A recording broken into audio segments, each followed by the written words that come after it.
산상보훈에서 한절 제가 읽을 때에 듣기만 하시면 좋겠습니다.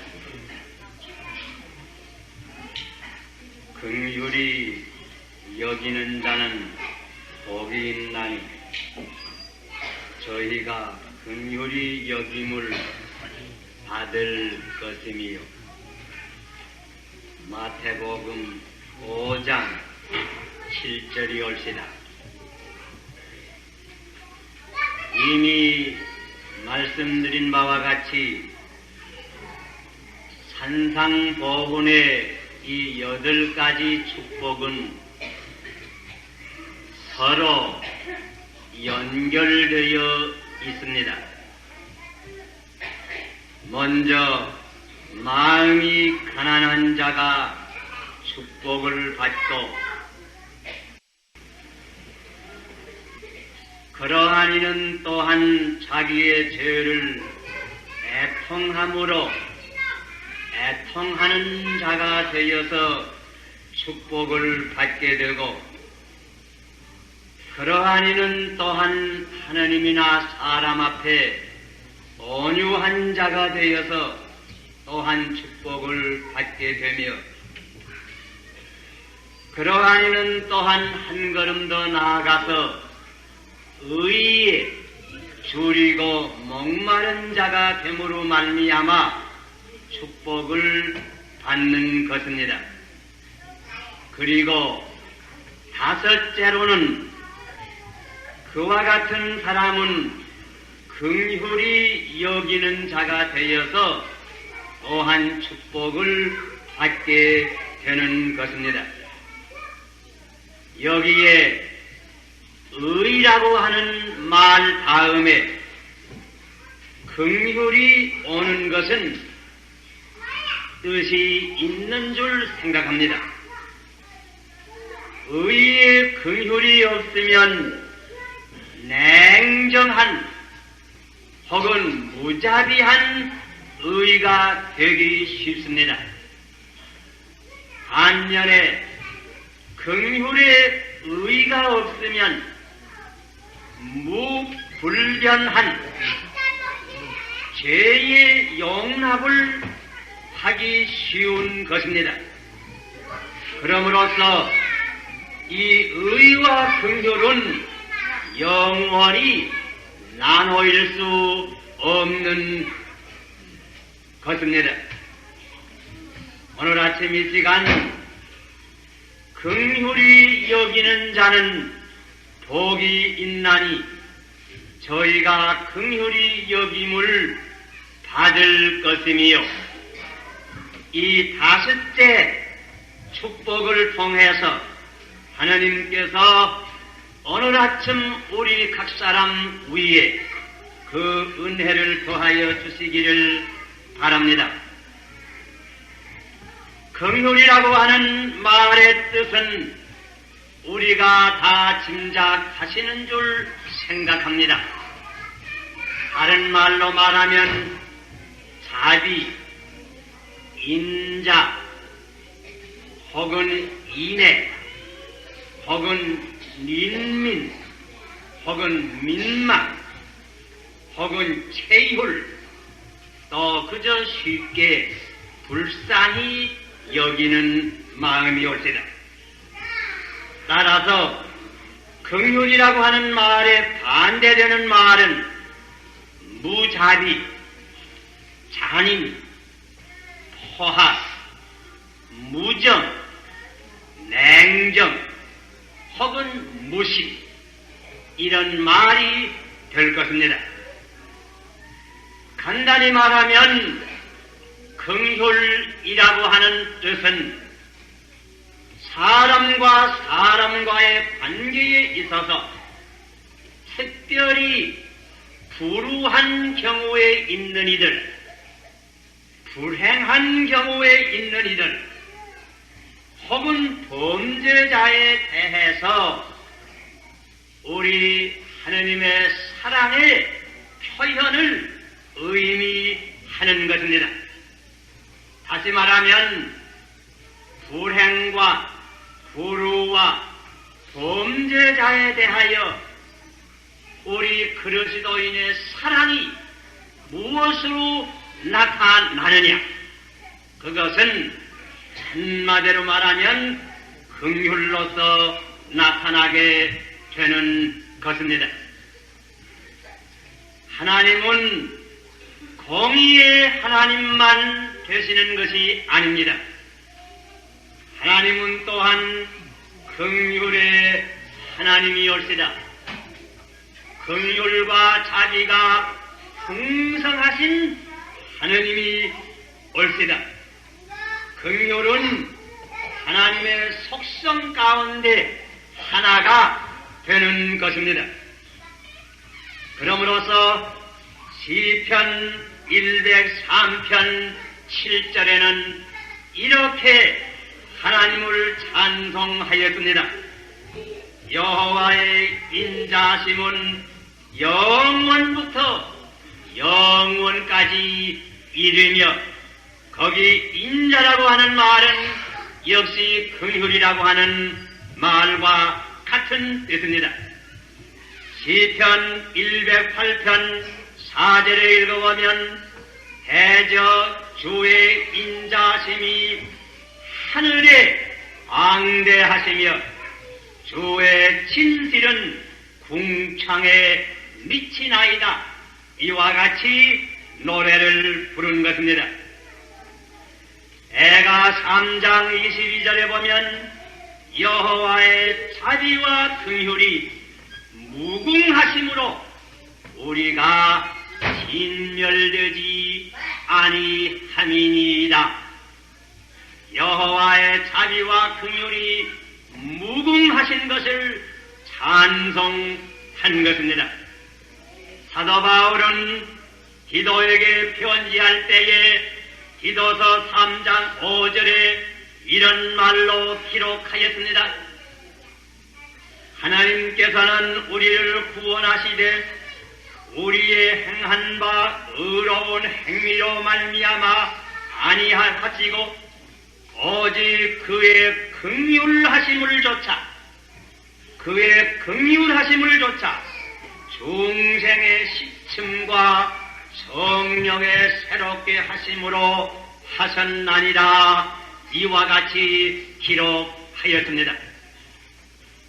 우리 기독교는 긍휼의 종교입니다. 물론 불교에서 자비를 말합니다. 유교에서도 맹자 같으니 특별히 불인인지심이라고 하는 말을 써서 사람에게는 참아하지 못하는 마음이 있다고 하는 것을 말하면서 이 자비를 우리에게 가르쳐 준 것이 또한 사실입니다. 이것은 불교나 유교뿐만 아니고 동서양을 물론하고 여러 철학자들 또는 도덕가들이 자비와 긍휼을 강조해서 가르친 것도 사실입니다. 이런 의미에서 이 진리는 한 자연 계시에 속하는 것으로서 인간의 양심을 통하여 이미 나타난 것이 사실입니다. 그렇지만은 우리 기독교에 있어서 특수한 것은 우리 기독교에 있어서는 하나님의 이 긍휼하신 성품을 단순히 가르쳐 주신 것만 아닙니다. 하나님의 그 긍휼하심이 하나님의 아들 되시는 예수 그리스도로 말미암아 말씀이 육신을 입으시고 이 세상에 나타나서 하나님의 긍휼하심이 어떠하시다고 하는 것을 실지 그 독생자 되시는 예수 그리스도를 통하여 우리에게 나타나시게 된 것입니다. 이런 의미에서 이 긍휼에 대한 진리는 우리 기독교에 있어서는 특수한 그리스도의 성품과 생활을 통하여 우리의 계시로서 나타나게 된 것이 사실입니다. 예수님께서 이 세상에 오셔서 목자 없는 양과 같이 유리하며 고생하는 자를 보시고 민망히 여기 서서 여러 촌으로 두루 다니면서 복음을 전파하시고 병난 자들과 약한 자들을 고쳐주셨다고 말씀하였습니다. 자비하신 주님의 마음, 하느님의 성품이 여기에서 나타나는 것입니다.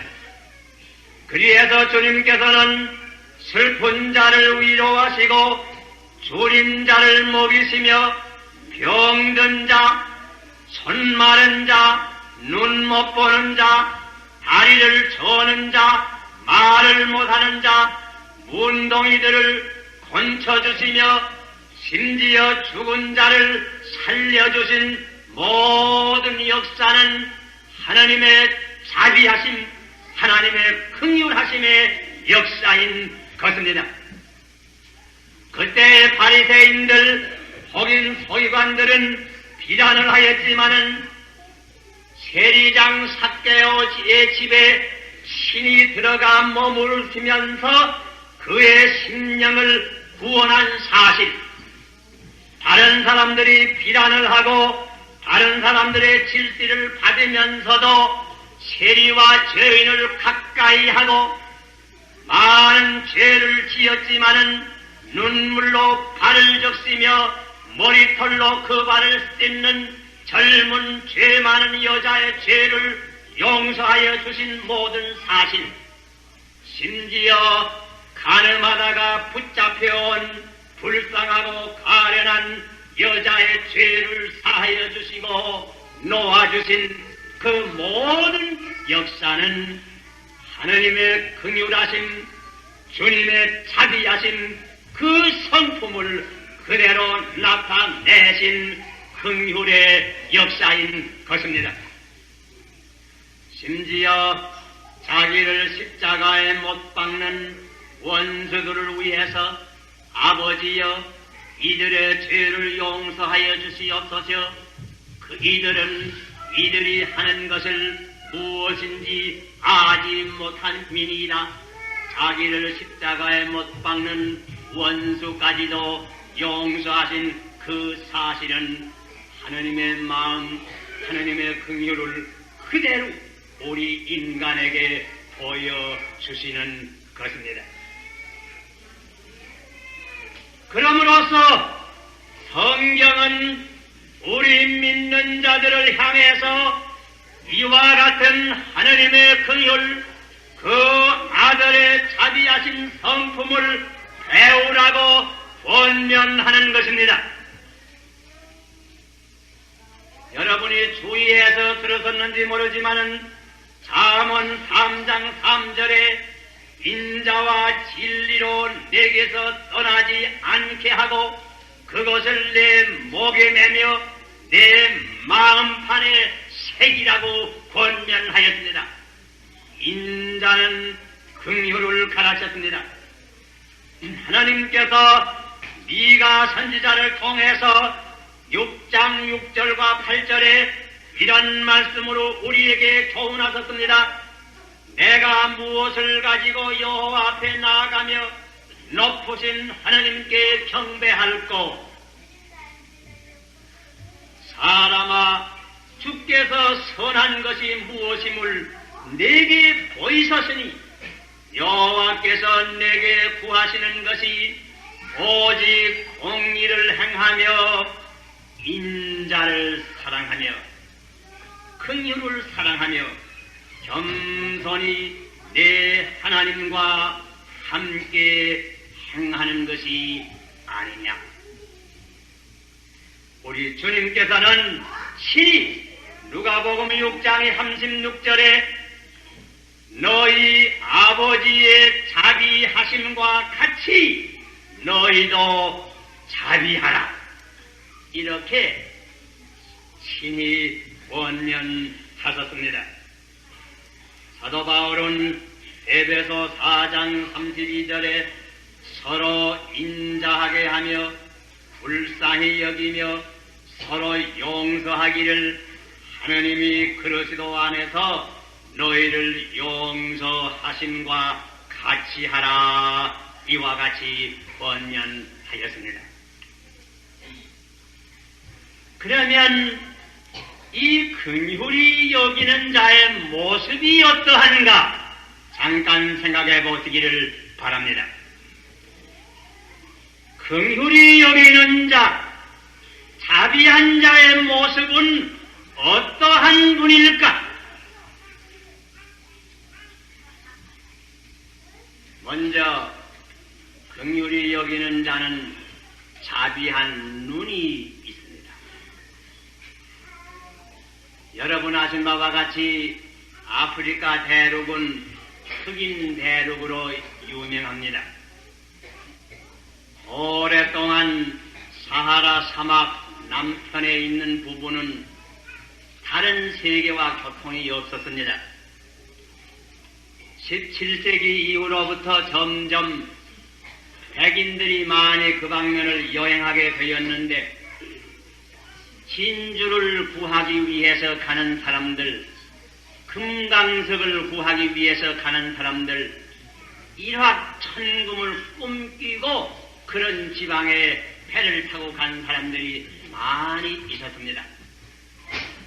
이런 사람들이 흑인 대륙에 가보매 그 많은 얼굴 새까만 흑인들은 사람으로 보이질 아니했습니다. 이런 야만인들이 어디 있나? 뭐 이런 사람들은 아직 사람이라고 할 건 없고 그저 뭐 짐승보다 좀 나을 것밖엔 무엇이 있는가? 이것들은 종으로밖엔 쓸데가 없겠군. 그래서는 많은 사람들이 맨 처음엔 뭘 조금씩 주고 원래 데려오다가 그 다음에 강제로 많은 사람을 강제로 잡아다가 배를 태우고 혹은 유로바에 오고 혹은 미국에 와서 꼼둥이를 전부 종으로 흑로로 판매했다. 이렇게 되어서 흑로 무역사업이 17세기와 18세기에 성행하게 된 것입니다. 이 사람의 눈들은 잔인한 눈, 멸시의 눈으로 이 흑인들을 보았습니다. 그러나 멀리 자기의 고향을 떠나서 대서양을 건너서 남아프리카를 향해 간 리빙스톤이나 그 밖의 모든 선교사들은 이와 같은 눈으로 흑인들을 보지 아니했습니다.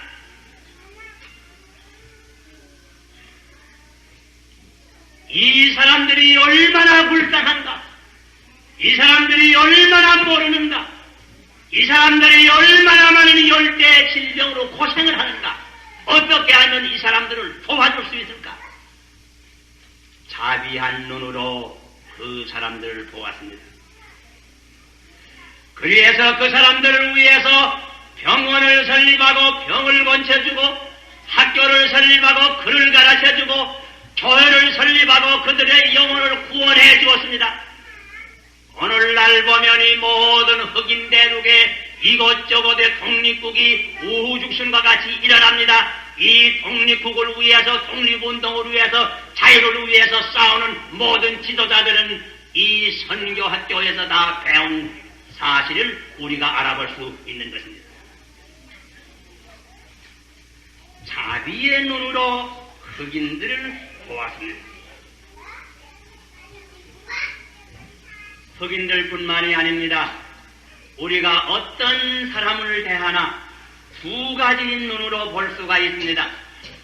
멸시의 눈 혹은 자비의 눈으로 볼 수가 있습니다.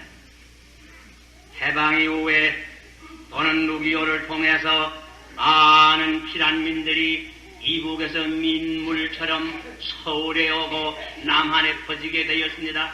이 많은 피난민을 향해서도 본래 남한에 계시던 분 가운데 두 가지 눈으로 본 줄 압니다. 한 사람, 한 종류의 사람은 자비의 눈으로 보았습니다.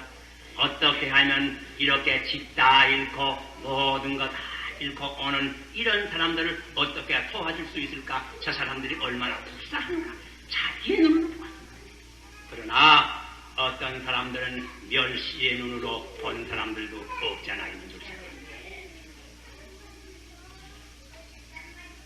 긍휼히 여기는 사람은 자비의 눈을 가졌습니다. 비록 죄를 범한 사람도 죄를 미워하는 것보다도 저 사람이 저런 죄를 짓는 것은 필연 그의 마음 가운데 어떤 병이 있든지 그의 환경 가운데 어떤 가닥이 있는 것인지 그 범죄자까지도 불쌍히 봅니다. 자비의 눈으로 보는 것입니다. 긍휼히 여기는 자는 먼저 자비의 눈이 있어야 합니다. 또는 둘째로는 긍휼히 여기는 자는 자비한 귀가 있습니다. 여러분, 예수님께서 여리고로 가까이 오실 때 어떤 소경이 멀리서 예수님께서 지나가신다고 하는 소식을 듣고 다윗의 자손 예수여 나를 불쌍히 여겨 주시옵소서 간절히 부르짖었습니다. 다른 사람들은 시끄럽다고 잠잠하라고 꾸짖었습니다. 그러나 자비하신 주님의 귀는 그 부르짖음을 들으시고 그 소경을 오라고 해서 불쌍히 여겨서 그 소경을 건져주었습니다.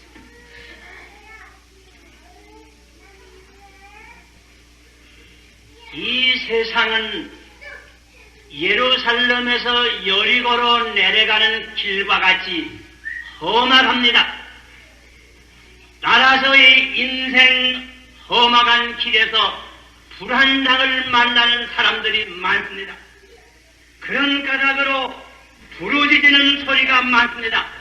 약자의 부르짖음, 병자의 부르짖음, 고독한 자의 부르짖음, 가난한 사람들의 부르짖음, 여러 가지로 억울한 일을 당하고 부르짖는 소리가 많이 있습니다. 자비한 귀를 가진 사람들만 이 부르짖음을 들을 수 있습니다. 냉정한 귀를 가진 사람은 이런 부르짖음을 들을 수 없는 것입니다. 자비한 귀를 가진 사람은 심지어 다른 사람의 어떤 허물이든지 다른 사람의 어떤 무슨 죄에 대해서 들을 때에도 곧 그 말대로 듣지 아니하고 그 말 얼른 듣고 속단하지 아니하고 자비한 이견과 자비한 판단을 가집니다.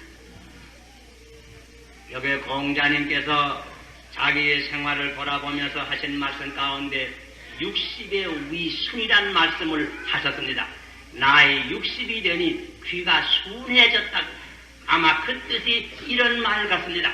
비록 거슬리는 말, 비록 내게 듣기 싫은 말, 나를 비난하는 말, 이런 말이 들릴지라도 곧 그대로 믿고 곧 반항을 한다든가 성인한다든가 그러지 아니하고 그런 모든 것도 깊이 생각해서 자비로운 심정으로 듣는 말을 다 자비롭게 긍휼한 심정을 가지고 판단한다고 하는 뜻인 줄 생각합니다.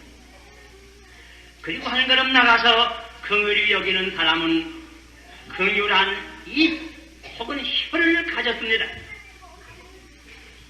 칼로만 사람을 상하게 하는 것이 아닙니다. 혀로도 사람을 많이 상하게 합니다. 칼로만 사람을 해하는 것 아닙니다.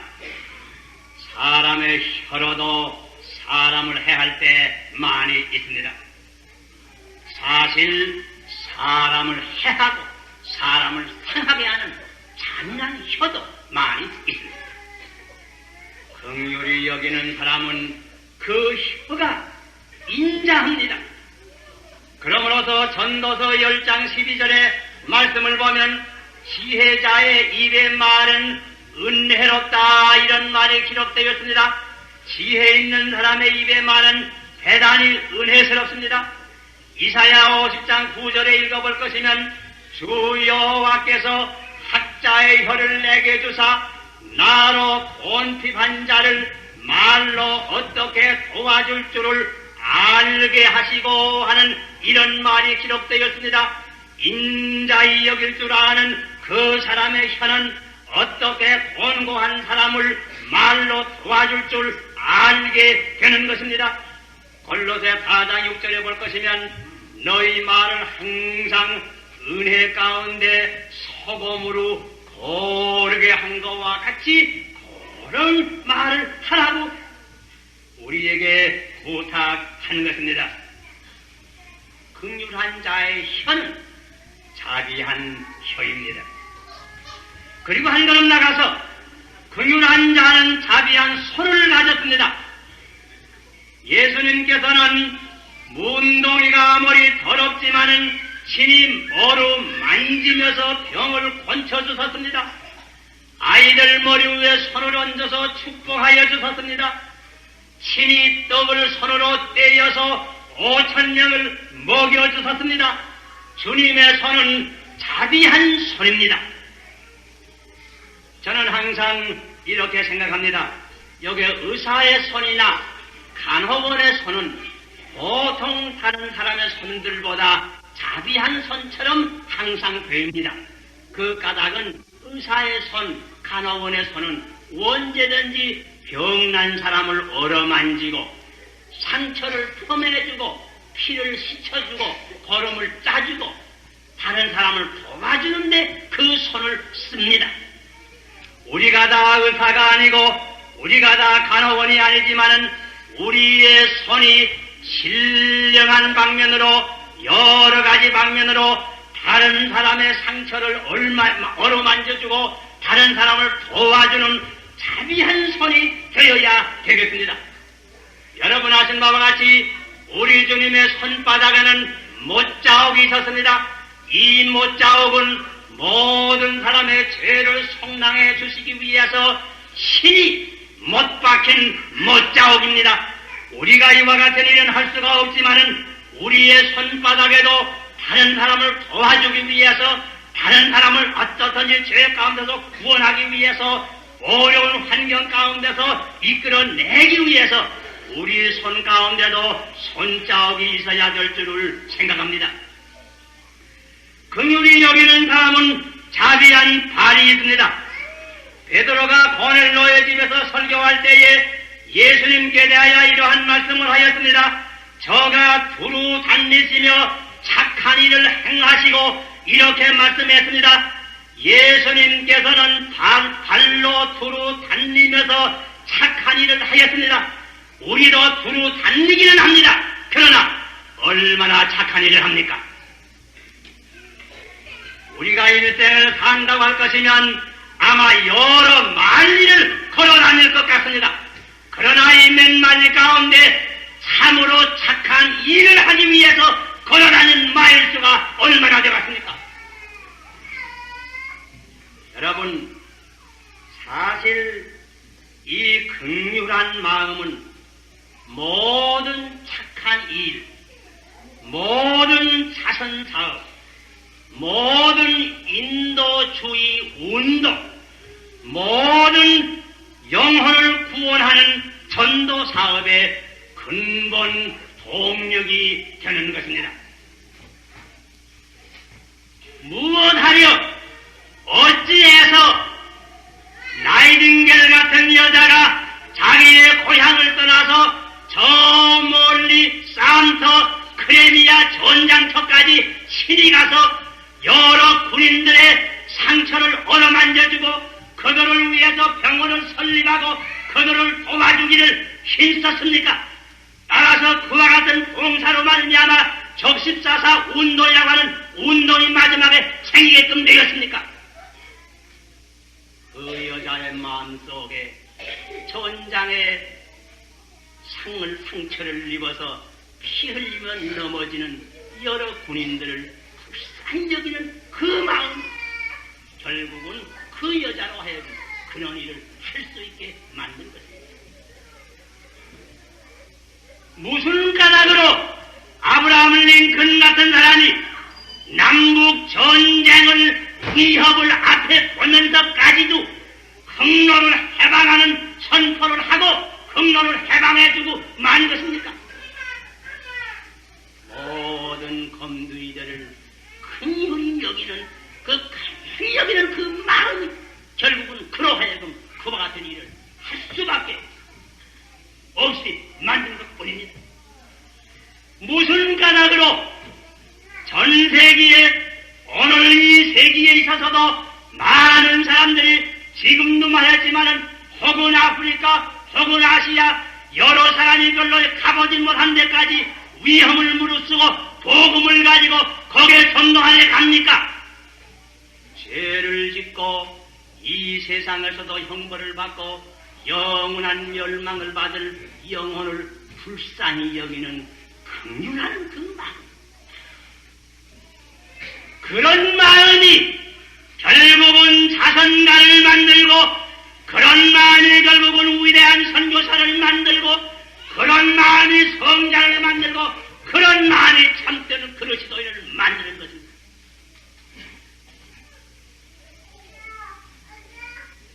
우리 사회에 도움을 받을 사람이 얼마나 많고 얼마나 불쌍한 사람이 많지만은 그저 무심이 지나고 그저 냉정이 지나는 것은 결국은 우리 마음 가운데 하느님의 마음인 긍휼의 마음이 부족한 거예요.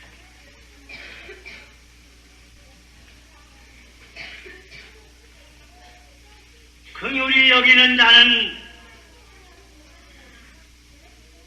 긍휼히 여김을 또한 받겠다고 말씀했습니다. 사람에게도 긍휼히 여김을 받습니다. 이러한 사람은 하나님께도 긍휼히 여김을 받습니다. 이러한 사람은 이 세상에서도 긍휼히 여김을 받습니다.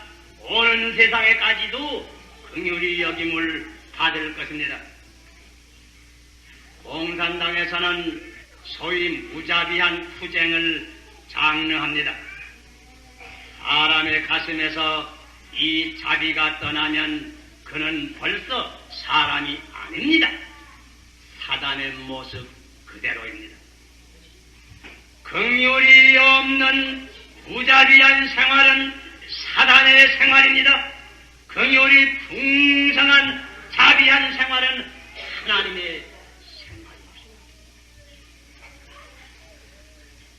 여러분, 사냥과 면양의 비유를 잘 아십니다. 오른편 짝에 있는 의인들을 향해서 인자께서 하시는 말씀이 내 아버지께로 복을 받은 자들이여 나와 창세로부터 너희를 위하여 예비된 나라를 상속하라. 내가 줄일 때 너희가 먹을 것을 주었고 목마를 때 마시게 하였고 나그네 되었을 때 영접하였고 헐벗었을 때 옷을 주었고 병들었을 때 너희가 돌아보았고 옥에 갇혔을 때에 너희가 나를 찾아보았느니라. 의인들 하는 말이 주여 언제 우리가 그런 일을 했습니까?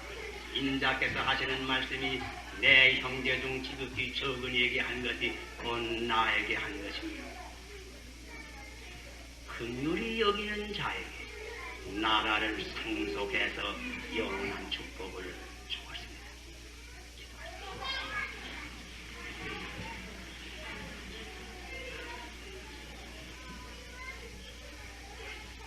긍휼이 풍성하신 하나님 아버지시여, 오늘 아침 이 시간 우리 마음속에 아버지의 긍휼하신 마음을 부어주시옵소서. 우리 주님의 긍휼하신 눈, 긍휼하신 그 귀, 우리 주님의 긍휼하신 그 모든 성품을 우리에게도 허락하여 주소서. 이 어지럽고 냉랭한 세상을 지나갈 때에 긍휼하신 주님의 마음을 가지고 긍휼하신 주님의 손을 본받아서 주님의 발자취를 따라갈 수 있는 저희들 되게 하여 주시옵소서. 예수 그리스도 이름 받들어 기도하옵나이다.